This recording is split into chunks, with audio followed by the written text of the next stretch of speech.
On va maintenant ouvrir la parole de Dieu, si vous le voulez bien. Une courte lecture ce matin et je vous invite à ouvrir la Bible dans le livre du prophète Ézéchiel. À partir du chapitre 3e, verset 17e. Chapitre 3e du livre d'Ézéchiel, verset 17e. C'est Dieu qui s'adresse à son serviteur. Fils de l'homme, je t'établis comme sentinelle sur la maison d'Israël. Tu écouteras la parole qui sortira de ma bouche, et tu les avertiras de ma part. Amen. Fils de l'homme, je t'établis comme sentinelle sur la maison d'Israël, tu écouteras la parole qui sortira de ma bouche, et tu les avertiras de ma part. Vous avez tous lu le livre d'Ézéchiel en entier. Et vous avez observé qu'à sa lecture, c'est un livre qui apparaît terrible. Terrible, le livre d'Ézéchiel. Il faut avoir conscience qui est Ézéchiel. Ce pourquoi il a été appelé. C'est un homme appelé à être prophète de Dieu pendant la période la plus désespérée de l'Ancien Testament. C'est-à-dire la période des 7 ans qui ont précédé la destruction de Jérusalem, en 539 avant Jésus-Christ, et les 15 ans qui ont suivi sa destruction avec une déportation, une captivité. C'est donc dans un climat où le jugement de Dieu retentit, et dans un climat de destruction qu'Ézéchiel a exercé son ministère. Ézéchiel avait 2 missions principales. Livrer le message du jugement à un peuple rebelle et en plus à 7 autres nations. Et encourager le reste du peuple déporté en captivité à Babylone à la suite du jugement. C'est-à-dire prévenir et encourager. Et nous retrouvons ici, entre autres, ce qui font les caractéristiques d'un prophète de l'Ancien Testament. De plus, son appel dans les premiers versets nous apparaît comme très difficile à porter. C'est donc le livre d'une authentique sentinelle de Dieu. L'image de la sentinelle militaire nous est donnée dans la parole, dans la caractéristique de ce qui fera le ministère d'Ézéchiel.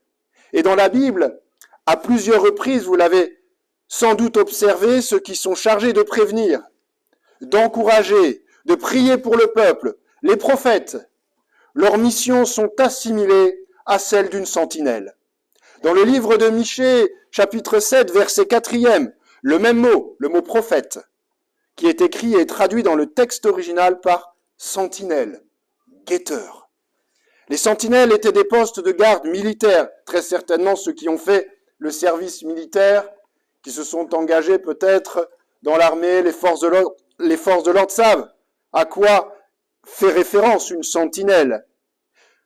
Au temps de l'Antiquité, ces sentinelles, c'était des postes de garde, des hommes qui veillaient sur les hauteurs des villes qui étaient fortifiées. Ils étaient chargés de regarder, de prévenir l'attaque, de prévenir le siège, de rapporter éventuellement les renseignements et les nouvelles qui pouvaient venir de l'extérieur et en informer la population qui se trouvait à l'intérieur. Une fonction de poste de garde, on aurait pu dire des lanceurs d'alerte. D'autres versions de la Bible ne traduisent pas ce mot sentinelle, ils le traduisent par le terme de guetteur. Le terme de guetteur, tels des guetteurs de Dieu. Et Ézéchiel était le guetteur de Dieu, le lanceur d'alerte pour son peuple. Il était amené à prévenir dans son ministère les habitants d'Israël, de Juda, de tristes conséquences de leur vie de péché. Et si Ézéchiel ne les avertissait pas, lui-même serait blâmé pour leur mort, donc responsable d'avoir failli à sa mission. Mais au sens plus large, j'aimerais voir avec vous ce matin comment Dieu a fait de tous les chrétiens engagés, nés de nouveau, des sentinelles à part entière, des sentinelles efficaces pour nos contemporains, dans le contexte dans lequel nous sommes en train de vivre, dans lequel est plongé ce pays. Dans l'évangile de Matthieu, le Seigneur Jésus désire que nous avertissions des autres des terribles conséquences du péché. Chapitre 18 de l'évangile de Matthieu, verset 15, « Si ton frère a péché, va et reprends-le entre toi et lui seul. » C'est-à-dire pas en public. S'il t'écoute, tu as gagné ton frère. Jésus désire que nous communiquions la bonne nouvelle, le pardon des péchés, que nous avertissions d'une certaine manière pour sauver notre prochain. Mais ici, il est question de notre frère, donc à l'intérieur même de l'Église, même si elle n'est pas encore explicitement nommée. Le terme « gagner son frère », gagner son frère est employé, comme s'il y avait péril en la demeure, où le frère en question risque d'être perdu sur la pente du péché. Le salaire du péché, c'est la mort, si personne ne l'avertit. Bien entendu, dans les paroles de Jésus, il y a des conditions. Nous retrouvons cette notion d'urgence dans la mission d'Ézéchiel vis-à-vis de ses frères. Ézéchiel chapitre 33, versets 6 et 7. « Si la sentinelle voit venir l'épée et ne sonne pas la trompette, si le peuple n'est pas averti et que l'épée vienne enlever à quelqu'un la vie, celui-ci périra à cause de son iniquité. Mais je redemanderai son sang à la sentinelle, dit-il. Et toi, fils de l'homme, je t'établis comme sentinelle sur la maison d'Israël. Tu dois écouter la parole qui sort de ma bouche et les avertir de ma part. » La parole de Jésus dans l'évangile de Matthieu, elle est pour nous dans le sens même de ce contexte où il est question d'un frère qui a péché. Même si nous ne sommes pas tous appelés à être des prophètes à part entière, ni des prédicateurs, ni des enseignants. Nous sommes appelés par le Seigneur dans notre attitude, dans l'exercice de notre foi, dans notre vie chrétienne de tous les jours, à être des sentinelles pour le monde. Il ne s'agit pas de se faire le juge de son frère, ni de son prochain, mais d'être une main tendue vers lui, une main tendue pour lui de la part de Dieu. Vous savez, nous ne sommes pas mieux que les autres. Mais j'ai encore cette parole de Jésus en tête, quand il y a cette femme prise en flagrant délit d'adultère, que celui qui n'a jamais péché lui jette la première pierre. Ne l'oublions jamais. Des avertisseurs sonores et lumineux, des hommes et des femmes qui transmettent un message d'attention aux autres, qui va bien au-delà de reprendre en fait un frère ou une sœur, parce que Dieu fixe des conditions précises pour que nous soyons des sentinelles efficaces. Notre témoignage, votre témoignage, mon témoignage, autour de nous pose-t-il encore toujours les avertisseurs? Les messages d'alerte divin, en fait, qu'une autre vie est possible en Jésus. Pour celles et ceux qui se sont éloignés de Dieu, pour celles et ceux qui ont quitté l'Église, une autre vie est encore possible. Souvent, les hommes ont demandé à Dieu un signe. Oui, montre-nous un signe. Et on l'a demandé à Jésus. Pour faire référence à la nativité, de ce que l'on évoquait la semaine dernière, regardez dans la naissance de Jésus, la parole de l'ange, chapitre 2 de l'évangile de Luc, verset 12e. Ces paroles très connues, c'est aujourd'hui dans la ville de David, il vous est né un sauveur qui est le Christ, le Seigneur. Et voici à quel signe vous le reconnaîtrez. Vous trouverez un enfant emmailloté et couché dans une crèche. À quel signe vous le reconnaîtrez? Le signe, c'est ce qui est ici. Alors, j'ai pris l'exemple de la nativité parce qu'on y est. Mais le signe est censé nous indiquer le but. Le signe miraculeux nous indique le but du miracle. Un événement, c'est-à-dire qui accrédite le message par son accomplissement, mais également qui accrédite le messager. Est-ce que nous sommes des sentinelles qui accréditent par notre témoignage? Est-ce que nous sommes des sentinelles accréditées? Est-ce que nous confirmons par notre attitude que le changement est encore possible, qu'il est possible de vivre une nouveauté en Jésus-Christ? Est-ce que tu es ce matin encore ce signe miraculeux de l'œuvre de Dieu en toi, autour de toi, pour les autres? Mais cela demeure un défi pour chacun d'entre nous. Car peut-être certains ce matin sont découragés. Peut-être certains sont démoralisés. Et on a entendu, et gloire à Dieu, beaucoup de prières pour ce pays encore ce matin. Car la dureté des cœurs nous afflige. L'incrédulité, le rejet, l'athéisme a gagné beaucoup trop de monde. Un contexte désespéré. Alors au temps d'Ézéchiel, il était désespéré parce qu'il vivait une déportation. Mais certains y voient peut-être par avance une trop grande difficulté à être cette sentinelle et ont baissé les bras. En fait, Dieu, dans sa parole, n'a jamais dit que c'était facile. Au contraire, il a toujours averti des difficultés son serviteur. Regardez le verset 6 de ce même chapitre. « Car ce n'est pas vers un peuple qui parle une langue difficile et inintelligible que tu es envoyé, mais vers la communauté d'Israël. C'est un peuple orgueilleux, un peuple rebelle. Mais je t'envoie vers eux et ils ne voudront pas t'écouter. » Alors dans nos milieux de vie, parfois on se demande « À quoi bon, Seigneur ?» Mais Ézéchiel n'a jamais répondu à son Dieu « À quoi bon, Seigneur ?» La difficulté des cœurs durs, c'est une réalité, c'est notre réalité. Mais Dieu, après avoir appelé Ézéchiel, il va lui manifester sa gloire afin qu'il la contemple. Il va lui parler, il va fortifier son prophète, il va l'équiper. Et en fait, Dieu connaît toutes nos difficultés au quotidien et désire nous équiper en conséquence. Être des témoins d'alerte efficaces ce matin, être une sentinelle efficace, n'est possible premièrement que si on a été installé par Dieu. Je t'établis comme sentinelle, c'est-à-dire je te permets, je te consacre maintenant, entre pleinement dans ce que pourquoi je t'ai appelé. Une autre version traduit, je te donne comme sentinelle au peuple. Dieu a fait cadeau à son peuple d'un homme qui les avertirait. Tout d'abord, ce n'est qu'au bout de 7 jours après son appel que Dieu précise la nature de la mission, le profil du messager. J'ai fait de toi une sentinelle. Donc il y a eu d'abord l'information. Dieu a annoncé la vocation, la mission. Il y a eu la préparation du serviteur de Dieu avant véritablement qu'il puisse exercer son rôle de sentinelle. L'approbation de Dieu, la préparation en fait, sont des étapes par lesquelles chaque engagé avec le Seigneur doit passer. Et on ne peut pas les occulter.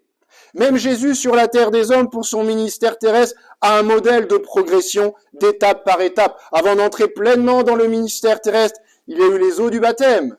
Il y a eu la tentation dans le désert parce qu'il fallait qu'il s'identifie à l'homme pécheur avant d'exercer publiquement, avant de prêcher publiquement, avant d'accomplir des miracles parmi la population.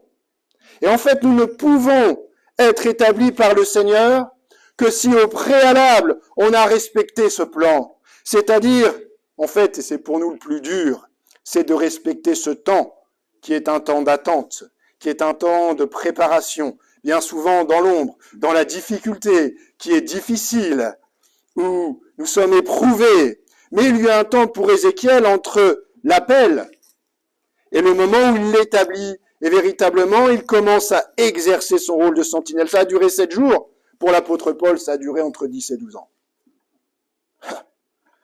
Le temps exact n'est pas donné, mais vous savez, entre le temps où l'apôtre Saul de Tarse, qui persécute les chrétiens, rencontre le Seigneur Jésus dans son corps glorieux sur le chemin de Damas, il y a une conversion extraordinaire. Il y a une conversion qui sort un petit peu de l'ordinaire. Puis après, il se retrouve chez Ananias, aveugle, 3 jours, sans boire ni manger. Mais il ne va faire sa première mission que 10 à 12 ans après. C'est ce temps qui nous impatiente. C'est ce temps que nous ne comprenons pas toujours. Et puis parfois, nous pensions dur comme fer. Mais sûr, on était sûr. Moi-même, des fois, j'étais sûr de certaines choses, que le Seigneur nous avait établis pour une tâche, dans un lieu particulier, pour un service particulier. Et puis Dieu vient nous prendre à contre-pied et bouleverser nos plans. Parce qu'Ézéchiel, il était fils de prêtre. Il devait, à l'âge de 30 ans, normalement, exercer son office sacerdotal. Mais Dieu l'appela à un ministère prophétique, l'année où, logiquement, il devait commencer ce ministère de prêtre. C'est pourquoi il nous faut être attentifs à l'intervention de Dieu, à la parole de Dieu pour nos vies et surtout à garder notre intimité avec Dieu. On pensait être établis selon nos plans, selon une logique qui dans l'Église même semble être établie, mais il n'en est rien. C'est Dieu qui nous établit selon son plan. C'est Dieu qui peut nous prendre à contre-pied. Et la véritable foi, la véritable soumission doit s'exercer en fait à ce moment. C'est là qu'on sera véritablement efficace. Et qu'Ézéchiel s'est avéré une sentinelle efficace, comme Jésus également une sentinelle qui sait s'identifier. On a vu, Jésus s'est identifié à l'homme pécheur, sans jamais pécher. Mais même si Dieu nous met à part pour lui, nous consacre, nous sanctifie à son service pour être une sentinelle efficace, nous devons garder à l'esprit de ne jamais nous séparer, de ne jamais nous détacher de notre prochain. Ce que n'avaient absolument plus compris du tout les pharisiens, qui signifie séparer, mais alors qu'eux s'étaient séparés de leur prochain complètement. Mais ce qui frappe dans la lecture d'Ézéchiel, alors c'est parfois un livre qui est terrible à lire, qui est même, les gens disent c'est un livre bizarre, ce sont les mises en scène, les mimes, les rôles que Dieu lui a demandé de tenir face à son peuple. Et le prophète a recours à des manières inhabituelles pour prévenir le jugement et pour marquer en fait les esprits du peuple. Exemple, il cuit la nourriture en utilisant des excréments en guise de combustible. Il se rase la tête et la barbe, puis brûle le tiers de ses poils. Il creuse un trou dans un mur et s'y faufile.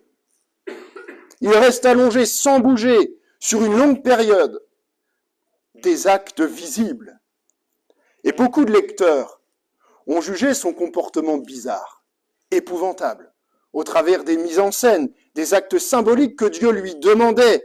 Mais en fait, le comportement d'Ézéchiel correspondait dans la culture qui était habitée par l'Esprit de Dieu. Ézéchiel s'est identifié ainsi à son peuple par ses mises en scène, respectant ce que Dieu lui demandait à la lettre, prenant sur lui par ses mises en scène sa souffrance et mettant en scène par sa propre douleur le devenir de son peuple.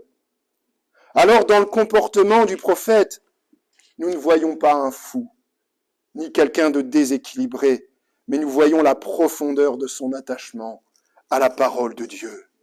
Son application pour son peuple, pourtant si rebelle aux paroles. C'est un peuple rebelle, c'est un peuple orgueilleux. Ézéchiel portait la honte, qui accompagnait souvent la proclamation d'un jugement de la parole de Dieu. Il était lui-même le symbole prophétique de son peuple, jusque dans son corps. On va voir tout à l'heure que ça va aller même encore plus loin. Il a annoncé la puissance destructrice de Dieu. Il a annoncé sa colère divine, anticipant leur châtiment, portant de son plein gré leur culpabilité. Ce que Jésus a supporté pour nous, portant notre culpabilité, portant notre honte, portant le jugement qui devait nous revenir, nous qui étions loin de Dieu. Sommes-nous capables d'accepter les moments et les circonstances particulières où Dieu nous demande de le servir et de témoigner des situations qui peuvent nous paraître inconfortables, des situations qui vont bousculer notre quotidien, mais notre obéissance dans ces situations nous amèneront à être terriblement efficaces. Une sentinelle en dehors de notre zone. Quel genre de sentinelle êtes-vous? Capable de dire oui, la vérité sans cautionner le péché? Capable de pleurer avec ceux qui pleurent, d'embrasser littéralement la souffrance de son prochain? Dans une société qui en fait est complètement individualiste. Et n'oublions pas que la sentinelle, dans l'image militaire qu'elle représente, vit constamment en fait hors de sa zone de confort. Elle est exposée à l'ennemi. Elle est sur les hauteurs. Elle est presque au-delà des murailles, là où l'ennemi peut attaquer. Bien souvent, face à l'ennemi, elle ne mange pas comme le reste de l'armée. Des petites rations, elle ne mange pas aux mêmes horaires. Surtout, elle peut être privée de sommeil. Elle doit veiller. Elle n'a pas la même vie que le reste du régiment qui est resté derrière. Vous savez, ma première prédication, sans aucune formation, ça remonte à 2 ans après ma conversion.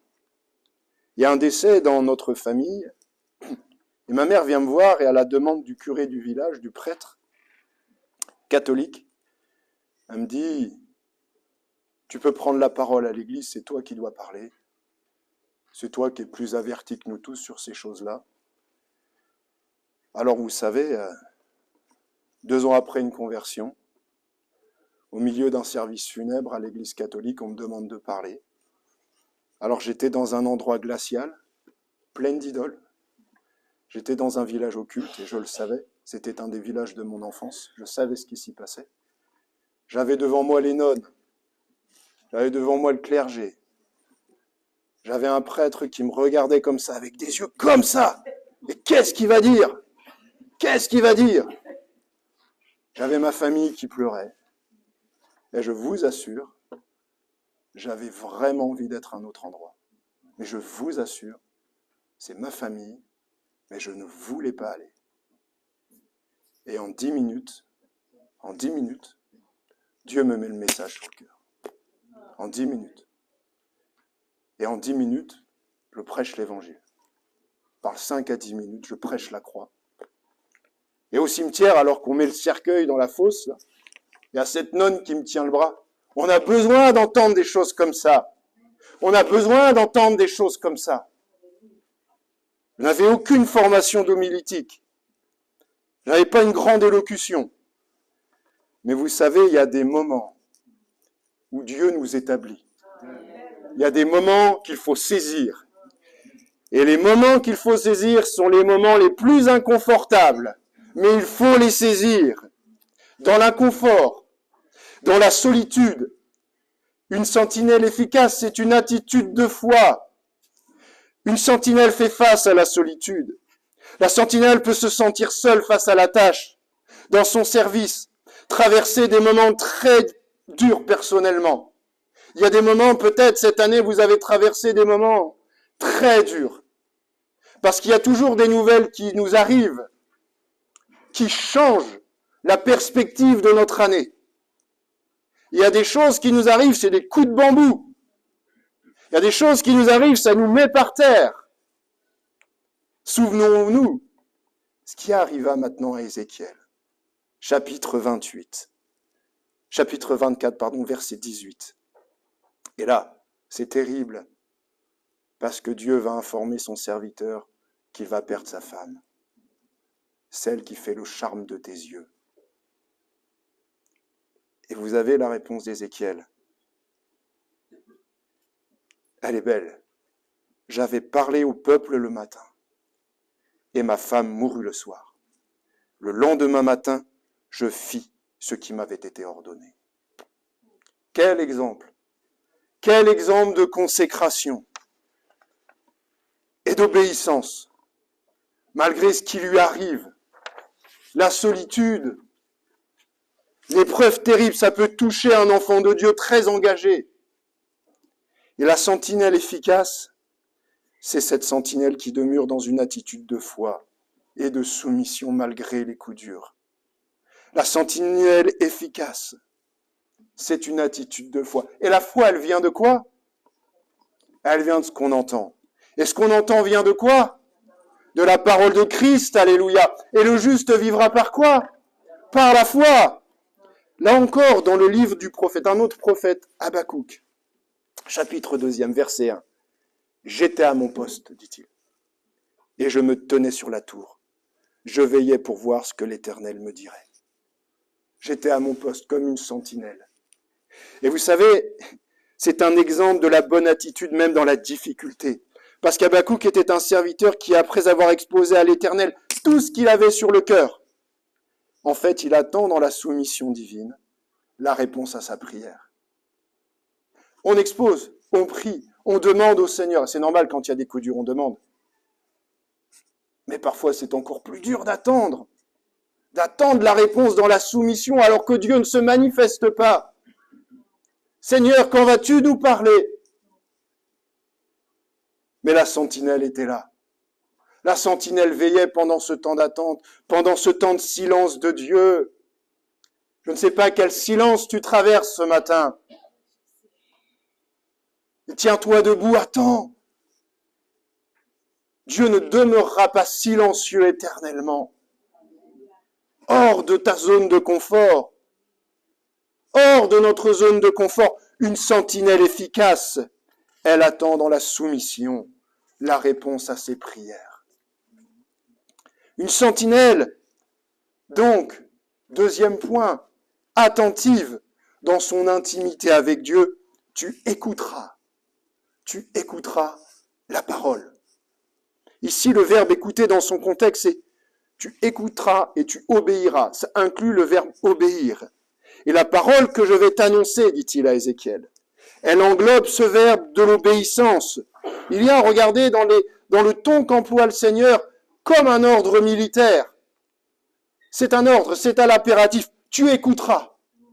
Et une sentinelle est affermie, est avertie grâce à quoi? Mais grâce à la parole de Dieu. Et Dieu va communiquer une vision à Ézéchiel. Dans la préparation de son ministère, c'est formidable à lire. Il lui demande d'ouvrir sa bouche et de manger ce qu'il va lui donner. Et cette vision, c'est celle d'un rouleau. Et le rouleau est déroulé devant le prophète. Et la Bible, elle va nous révéler le contenu du rouleau. Ce sont des plaintes, ce sont des lamentations, ce sont des cris de malheur. Un rouleau écrit recto verso, alors que normalement, dans la tradition juive, on écrit simplement le recto. Mais là, pour intensifier les péchés du peuple, il nous est spécifié, Dieu est précis, recto verso sur le rouleau. Et il y a le jugement divin. Mais Dieu lui dit, chapitre 3, verset 1er, avale ce rouleau. Puis il va parler à la communauté d'Israël. Et le verset 2 nous montre que Ézéchiel va avaler tout le rouleau.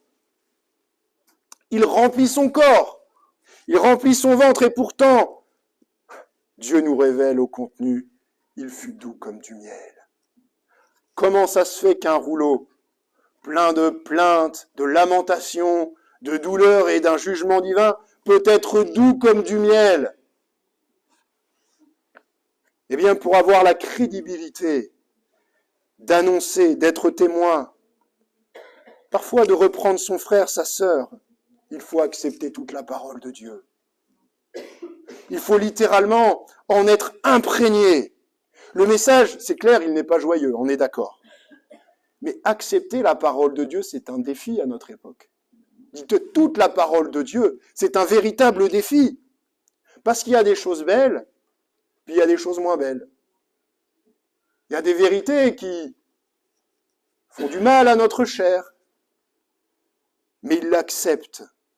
C'est doux comme du miel, pourquoi? Parce que le message vient de Dieu. Le message vient de Dieu. Et on est appelé à avoir cette vie de l'esprit, à assimiler toute la parole de Dieu, à être attentif aux dons spirituels qui sont donnés comme ils ont été donnés ce matin, à être imprégné de ce que Dieu nous parle au travers de ses dons, de ce qu'il nous parle au travers de la parole, pour être une sentinelle attentive. Et pourtant, dans un premier temps, pour Ézéchiel, il va subir la contrainte dans son ministère, ça doit être frustrant, du mutisme. Dieu va lui dire, je te collerai la langue sur ton palais, tu resteras muet, ainsi tu cesseras d'intercéder pour eux. Mais par contre, quand je te parlerai, tu ouvriras la bouche. Je t'ouvrirai la bouche. Je t'ouvrirai la bouche. Et là, seulement après le silence du prophète, il y a les oracles qui sont proclamés. Mais c'est curieux qu'Ézéchiel reçoit l'interdiction de prier, alors que c'est ce qui faisait la fonction du prophète. Parfois, le silence parle encore plus. Et le peuple recevait le silence de son serviteur en vue du jugement. Ézéchiel ne peut alors parler que quand il doit communiquer une révélation. Ça nous montre également le temps que nous devons passer dans la présence de Dieu. Tant qu'on ne peut pas élever la voix à tout va pour prophétiser. Mais la prophétie, c'est quelque chose, c'est un don qui est équilibré quand il est communiqué par l'Esprit de Dieu. Mais nous, quelle sorte de sentinelle avertie, affermis sommes-nous pour notre époque? Sur le mont des Oliviers, 3 jours avant sa mort sur la croix, vous savez ce que Jésus va révéler. Des choses qui sont terribles. Mais dans les évangiles, Jésus, c'est intéressant parce que là, quand on lui pose la question de son retour, là, véritablement, nous sont livrés par le Seigneur lui-même des choses très précises. Très précises. Des choses qui ne sont pas agréables à entendre. Ce sont les tribulations, des choses qui concernent directement l'Église. Voyons ces choses dans l'ordre. La venue de plusieurs faux Christ, trompant beaucoup de gens. Des bruits de guerre. Conflits entre 2 nations. Famine, tremblements de terre en divers endroits. Assimilés aux douleurs de l'enfantement. Ce que les Juifs, eux, comprennent comme la venue justement du Messie. Persécution des chrétiens. Mise à mort des chrétiens. La haine des nations contre Jésus se manifestera. Ce sont les paroles de Jésus. Beaucoup abandonneront la foi. Trahison les uns envers les autres. Haine des uns envers les autres. Faux prophètes. Et l'amour du plus grand nombre se refroidira. Et par quoi termine Jésus? Mais celui qui tiendra bon, jusqu'au bout, sera sauvé. La sentinelle, elle est debout et elle tient bon. Et comment elle tient bon? Elle tient bon en priant. Elle tient bon en priant. Dieu rappelle sa mission. 33 chapitres après à Ézéchiel. Tu dois écouter la parole qui sort de ma bouche et les avertir de ma part. Tu es une sentinelle. Je t'ai établi comme sentinelle. Paul, dans sa première lettre aux Thessaloniciens, nous donne un détail imminent qu'on peut rattacher aux paroles de Jésus puisque ça concerne le juste avant le retour de Christ. Car le Seigneur lui-même a un signal donné. À la voix d'un archange, au son de la trompette de Dieu, descendra du ciel et les morts en Christ ressusciteront premièrement. Retour du Seigneur Jésus, qui s'apprête à enlever l'Église. Eh bien, pourquoi je fais la corrélation avec le livre et le chapitre d'Ézéchiel et avec ce que l'on a lu? Parce que le verbe avertir comme sentinelle, la sentinelle avertissait au son de la trompette, au son du chauffard, la corne de bélier, pour avertir le peuple. Et le Seigneur a un signal donné, à la voix d'un archange, au son de la trompette. Il descendra du ciel et les morts en Christ ressusciteront premièrement. Nous les rejoindrons dans les nuées. Mais quand la trompette va sonner, il sera déjà trop tard pour ceux qui n'ont pas accepté Jésus. Malgré le son de la trompette, il sera déjà trop tard. À l'inverse d'Ézéchiel, Jésus nous demande de veiller et d'être attentifs au son de la trompette. Qui sera la sentinelle encore capable de prévenir qu'il va y avoir le son de la trompette? Jésus reviendra au son de la trompette. Nous sommes aussi des sentinelles pour nos âmes. Des sentinelles pour nos âmes. Attentifs à ce qui nous entoure. Attentifs et la voix pour notre prochain, mais pour nos âmes. Jésus est mort sur la croix il y a 2000 ans.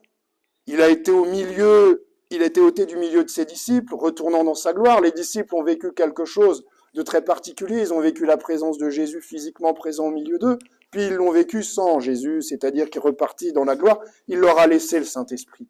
Nous vivons encore cette période. Alors, on a posé la question à Jésus. C'était les disciples de Jean-Baptiste. Pourquoi tes disciples jeûnent-ils? Pourquoi ils jeûnent? Réponse de Jésus, parce que nous vivons cette période.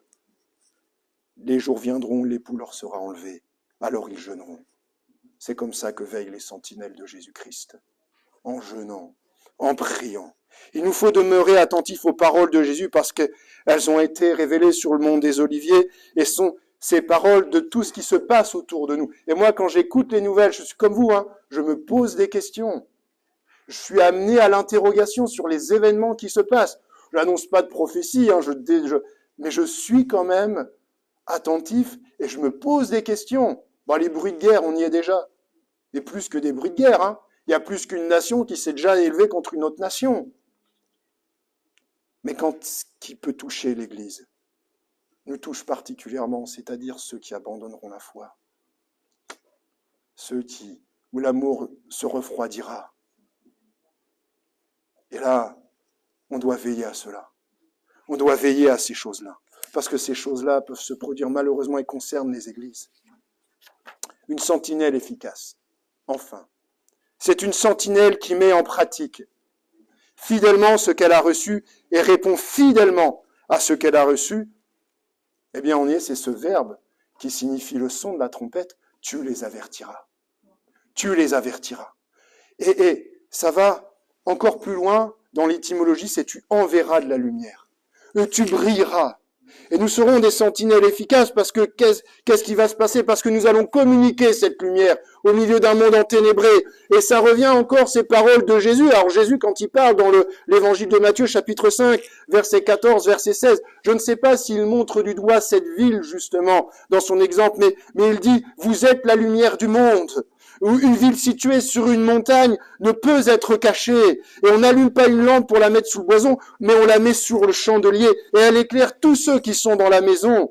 Que votre lumière luise devant les hommes, afin qu'ils voient vos bonnes œuvres et qu'ils glorifient votre Père qui est dans les cieux. Mais je ne sais pas si vraiment Jésus pointait peut-être l'image d'une ville qui était éclairée à cet instant-là. Mais en tout cas, c'est vraiment cette vérité spirituelle qu'il communique à ses disciples. C'est comme l'image de la sentinelle, qui était quelque part visible sur les hauteurs de la ville, fortifiée. Vous savez, quand Jésus dit ça, on est sur l'esplanade du temple, et on est au lendemain de la fête des cabanes, c'est-à-dire Soukhot. Et il parle en public et il dit, là encore dans Jean, je suis la lumière du monde. Je suis la lumière du monde. Et pendant la fête des cabanes dans le temple, il y avait là 2 grands candélabres qui étaient placés au-dessus de la cour du temple afin de rappeler une chose, la colonne de nuée, la colonne de feu, la présence de Dieu qui éclairait, qui guidait son peuple durant l'exode. Mais là, quand c'est Jésus qui dit « Je suis la lumière du monde », ils n'ont plus la colonne de nuée, la colonne de feu, ils ont la parole faite chair qui est au milieu d'eux. Rappelons-nous que nous avons la parole faite chair de son ciel de gloire qui est venu habiter sur la terre des hommes mais qui vit dans notre cœur. Alléluia. L'église locale, cette sentinelle, doit demeurer ce point de repère pour la ville de Rezé. Alléluia. De la présence de Jésus parce que nous prêchons Jésus, prêchons Christ, nous témoignons de Christ et car nous faisons à l'intérieur et à l'extérieur de l'église locale les œuvres de Christ. Alléluia. Une sentinelle efficace, influente par son travail est une sentinelle qui apporte la lumière de Jésus. Elle transmet quoi? Eh bien, le message de Christ, un message de réconciliation. Le message de la croix, la substance de la croix, c'est la réconciliation. Nous avec le Père avec nous par le voile qui a été déchiré dans le temple et l'accès au lieu très saint qui se fait librement. Certains peuvent me dire, ouais, pasteur, vous dites que je suis une sentinelle, mais j'ai rien reçu de Dieu. Mais c'est faux. C'est faux. La Bible nous le dit. Et tout cela vient de Dieu. C'est Paul qui le dit aux chrétiens de Corinthe en plus. Qui nous a réconciliés avec lui par Christ et qui nous a donné le ministère de la réconciliation. Alléluia. Vous avez reçu le ministère de la réconciliation. Vous n'avez pas rien reçu. Nous faisons donc, dit Paul, et c'est très intéressant, les fonctions d'ambassadeurs pour Christ. Comme si Dieu nous exhortait par nous. Nous vous en supplions au nom de Jésus. Soyez réconciliés avec Dieu. Peut-être que ce matin, il y a quelqu'un qui a besoin d'être réconcilié avec Dieu, tout simplement. 2 actes divins, ayant mis en nous la parole de la réconciliation. Et vous savez, ici, le terme ambassadeur, il a été traduit dans certaines versions par le terme apôtre. Mais ce n'est pas exactement apôtre, apostolos. C'est vraiment le terme d'ambassadeur au sens large du terme. Ça concerne toute l'Église de Jésus. Annoncer une réconciliation avec Dieu est le message clé pour amener des hommes et des femmes qui, à l'époque des scandales de la religion, ont été déçus, ont été ravagés dans leur foi. La réconciliation, c'est ce que l'on doit annoncer autour de nous. Nous sommes des sentinelles, des soldats de Christ, oui, mais nous avons d'autres armes, et c'est le message de la réconciliation, ce que nous rapportons pour les autres, les renseignements qui nous ont été donnés comme un service, elles sont dans la Bible, et c'est un message de réconciliation ce matin. Comme Ézéchiel mangeait tout le rouleau imprégné du message, nous devons d'abord avoir vécu, évidemment, cette réconciliation en profondeur dans notre cœur pour annoncer le message efficacement. Peut-être ce matin, il y a quelqu'un de blessé intérieurement.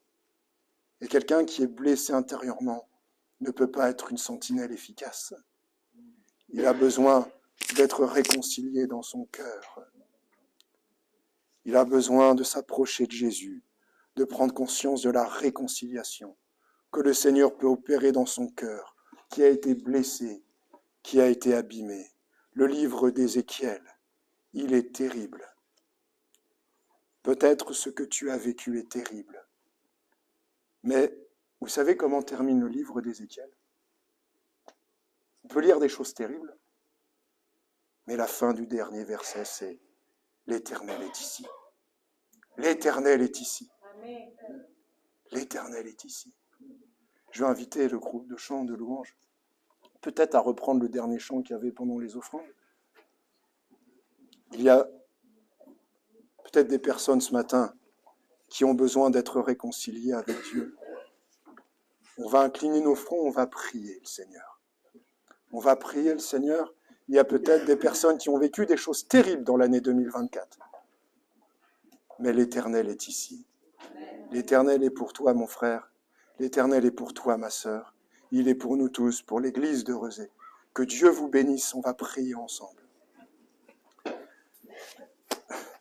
Notre Père, ceux qui ont besoin de la grâce de Dieu, qui ont été blessés intérieurement, qui sont malades, qui souffrent, qui ont besoin d'être renouvelés tout simplement par Dieu, dans leur service, dans leur foi, dans leur foyer, ils peuvent se lever, on va prier tous ensemble. Notre Père, nous voulons te remercier ce matin encore, parce que tu considères le cœur de tes enfants. Seigneur, tu vis au-dessus de la création et tu as considéré les souffrances, tu as considéré encore dans cette année écoulée très certainement les épreuves terribles que beaucoup d'entre nous ont vécues, ont traversées.